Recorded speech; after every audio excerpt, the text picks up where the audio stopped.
What's up, members? My special people.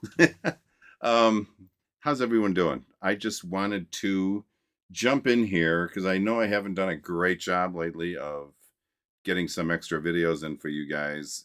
And it's not that I haven't thought about it. It's just been really busy and things are finally opening up for me. So you're going to be hearing a lot more from me. I also just sent out a little short clip that I want you guys to listen to and let me know if you're interested in something like that. So before I get into other music on this channel, because I had a request for some more classic rock stuff, I wanted to react one more time to classic rock, if you guys don't mind. Honestly, classic rock is what I grew up with, and to this day, it has such a strong influence in all the music I listen to. Not only what I listen to, it also influences me on how I listen to modern music, because I'm coming from a perspective of the classic rock songs. So maybe people our age or my age, well, we just kind of look at things maybe a little differently. And one person that holds a special place in my heart is Ted Nugent, and he always will.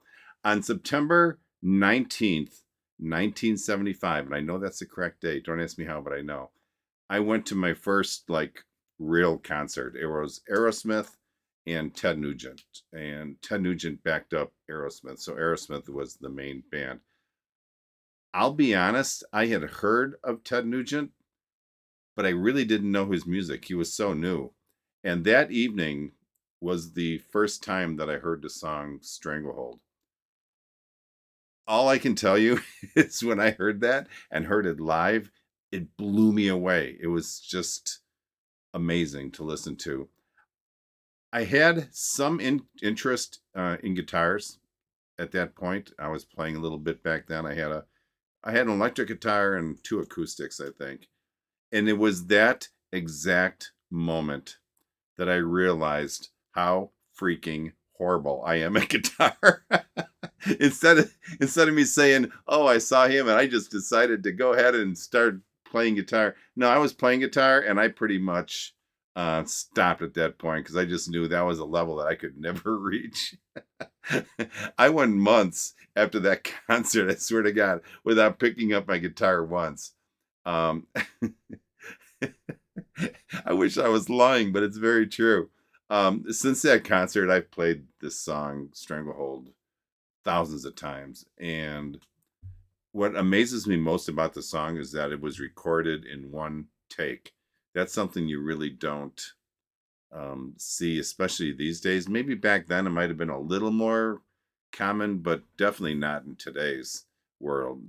I think Stranglehold, and don't hold me to this, but on one ranking, Stranglehold was rated the 31st best all-time guitar solo. I don't agree with that. I don't think it's the most difficult, but just the feeling that it gives, it's got to be top 10. I'm sorry, 31 just doesn't cut it. This is just one of those songs, every time I hear it, I'm cranking it up. I just really enjoy it. So let me get my headphones on and let's listen to a live version, because I know the song very well, but I've never heard the live version. A live version of Ted Nugent singing Stranglehold. Okay, hold on. Okay, I will tell you one thing when I do these members videos, I just feel so much more relaxed. I just don't feel like I got to get everything right because a bunch of people are going to be watching. It's a small group of people. I feel a little bit more like we're just hanging out and we're talking about music. So for some odd reason, I should have that same attitude when I go into my regular videos, but just when I do them with you guys, it just seems a little more relaxed. If I mess up, I'm not going to panic like, oh my gosh, should I re-record this or what? I don't feel that way. So maybe I just don't care what you guys think. So I just do a crap job. So, all right, should we get into this? Here is Ted Nugent live. And I think this isn't that old. It's from 2017. So it's a little over 5 years old. And he's singing Stranglehold. All right, here we go. I'm going to play the #1 guitar lick in the world right now. I'm going to play the #1 guitar lick in the world. He was so good live. Hear my ears. Wow. Because this will cleanse my soul. You like the #1 guitar lick in the world, don't you?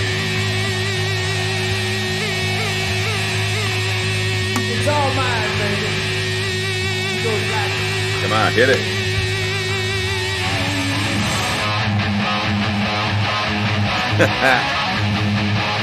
Do you guys like this song? I think it's top 5 for me on best classic rock songs.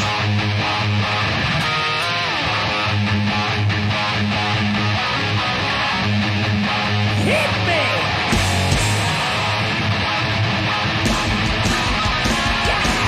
He still looks good.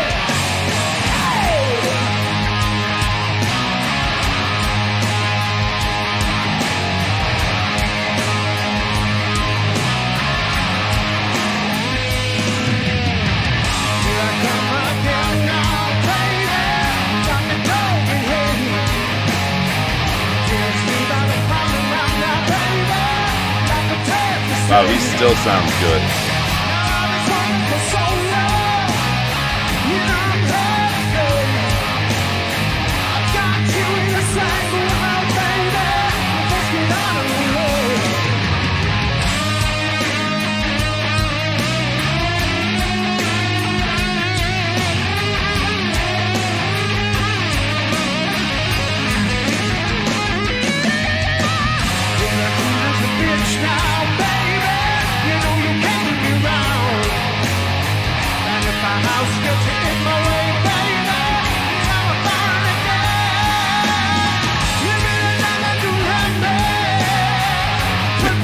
Wow, he sounds great.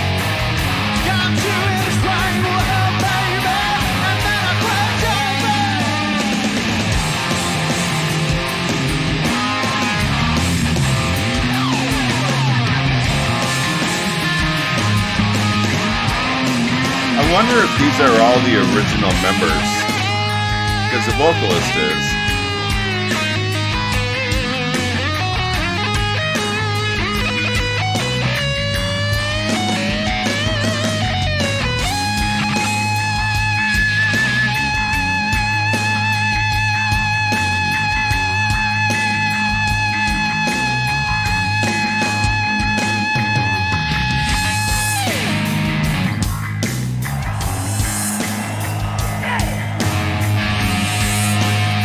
The only thing different between this concert and like in the 70s, there isn't a cloud of smoke above. Very true.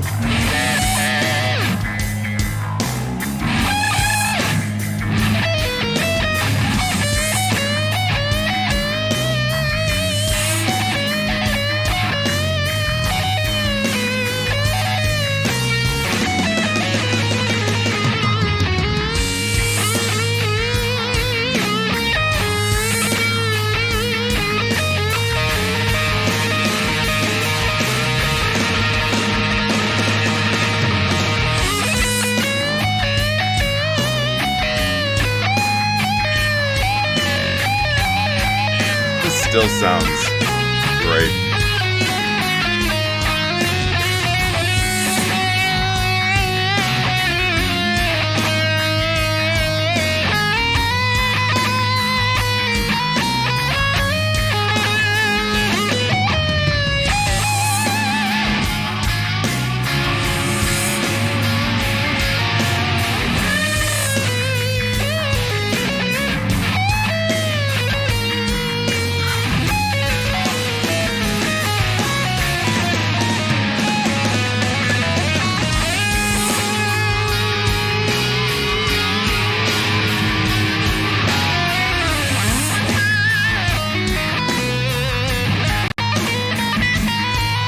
I'm always unsure when to pause.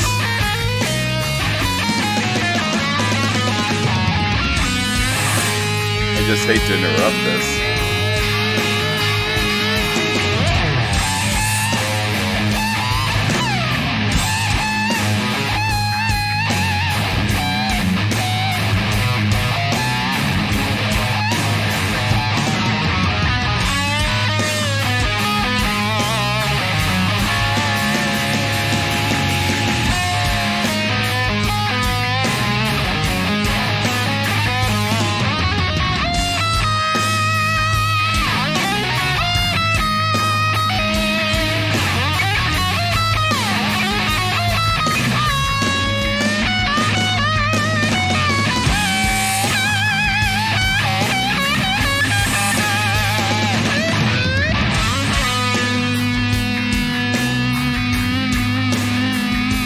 How do you interrupt this?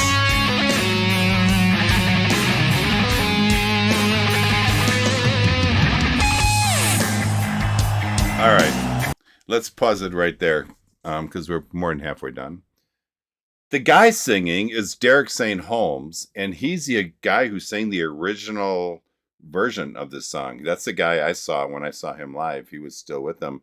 Then I know in the later years he wasn't there, and they had other people joining in the song as far as the vocals.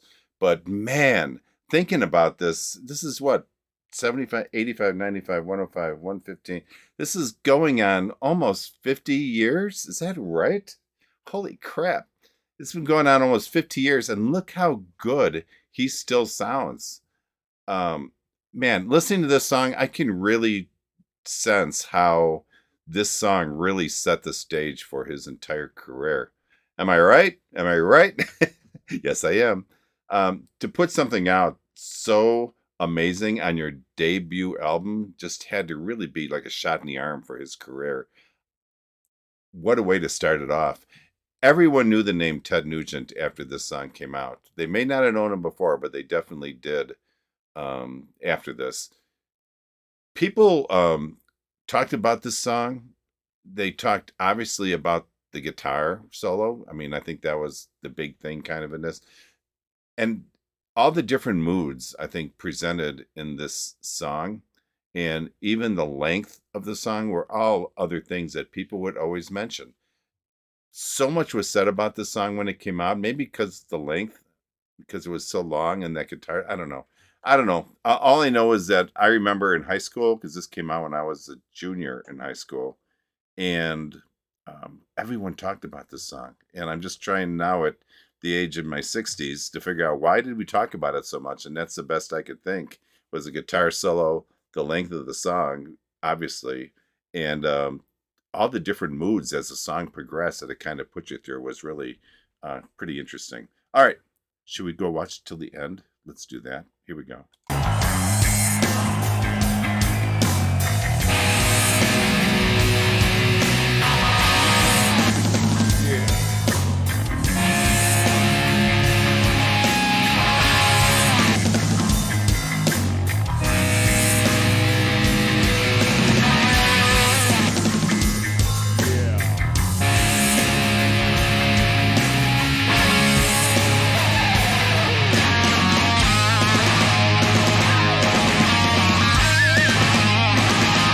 Still looks like he's really enjoying singing this as well.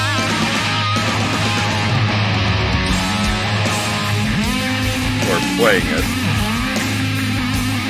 I think he does sing the next part. Sometimes you want to get higher. Sometimes you got to start low. Some people think they're gonna die someday. I got news, you never rock and roll.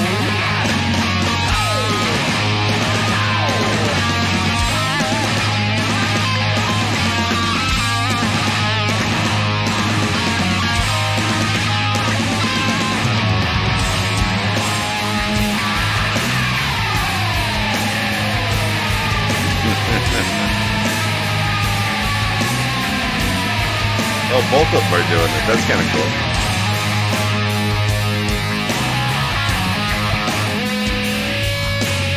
Come on up. Come on up. Come on up. Come on up. Come on, baby. Come on up.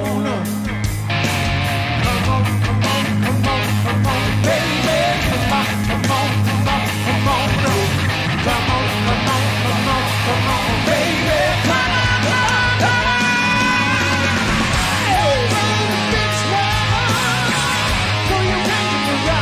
Wow, sounds really good.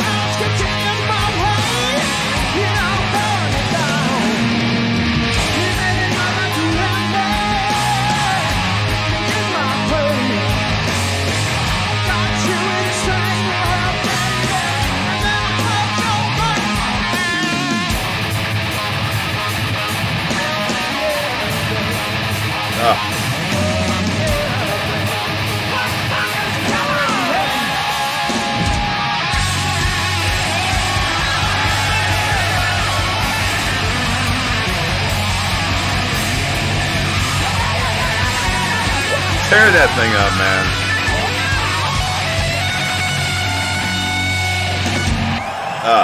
He shredded it at the end. That was awesome. Look, there's no smoke.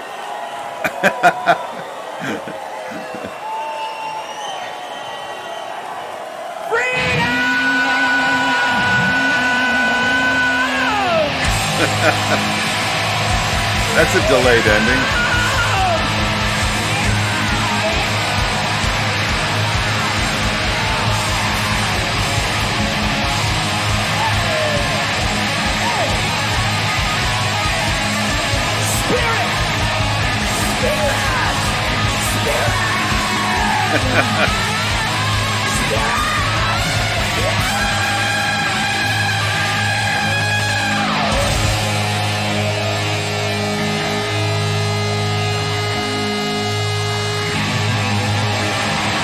God bless the spirit, baby. Gary J. Holmes, Big Brown, Greg Smith, the Nigerian rebels, man your battle station. That's one way to end it. God bless America. God bless the spirit. God bless HD-Net, blood brothers across the world.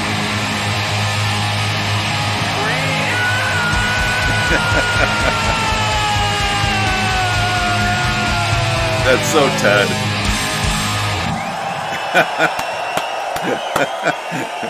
that is Ted. All right, all right, let's stop it right there. That was fun, huh? Well, that ending was sure unusual, and it wasn't something that I've seen in the past.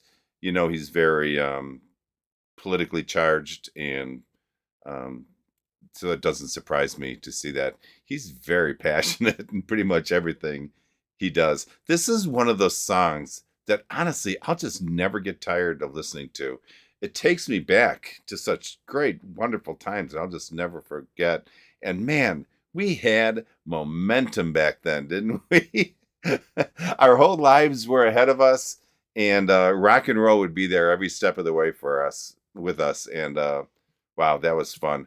Fortunately, I grew to love so many different genres of music, but I have to admit, songs like this make classic rock the most meaningful to me, and just songs that I'll never forget. And there's just so much history with these songs that it just makes them that much special. Okay, let me get my headphones off. I'll be back for my final thoughts. Hold on. All right, well, that was like food for the soul for me. It just it takes me back, and these memories just flood in. It's really wonderful to hear songs like this. There is no doubt that Uncle Ted is a guitar genius. And I'm not saying he's the best guitarist ever to walk the face of the earth, because I don't think he is. But man, he can put a song together and take the talent that he has and write some great music. I think he co-wrote this with some other guy. I forget the guy's name. But to come up with something like this, and then to play it like he does, is just something to watch. Wow. Derek is a great singer, like I mentioned, and it's really nice to see him at Ted's side.